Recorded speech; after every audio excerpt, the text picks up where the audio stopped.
दक्षिण केरल के कोल्लम जिले में रविवार को 6 लोगों ने एक सैनिक के उसके घर के पास कथित तौर पर पिटाई कर दी और उसकी पीठ पर हरे रंग से पीएफआई लिख दिया। पुलिस ने सोमवार को बताया कि घटना रविवार की रात कड़क्कल में उनके घर के पास हुई, जब सैनिक अपनी बाइक से घर लौट रहे थे।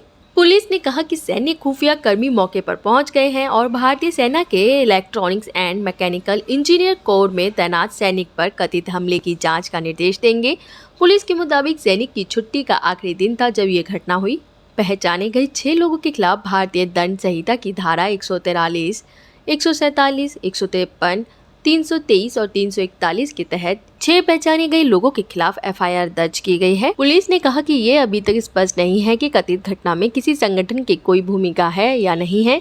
कड़क्कल पुलिस थाने के एक अधिकारी ने कहा कि सैनिक की शिकायत के मुताबिक उसने अपने घर के पास कुछ लोगों को खड़े देखा जब वह अपनी बाइक से लौट रहा था।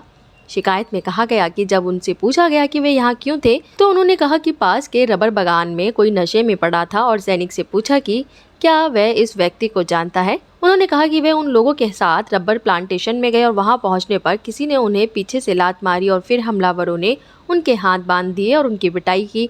इसके बाद उन्होंने उसकी पीठ पर हरे रंग के पेंट से पीएफआई लिख दिया। पीएफआई आमतौर पर पॉपुलर फ्रंट ऑफ इंडिया को संदर्भित करता है। इस संगठन जिसे पिछले साल केंद्र सरकार द्वारा प्रतिबंधित कर दिया गया था। पुलिस ने कहा कि सैनिक को कोई चोट नहीं आई है।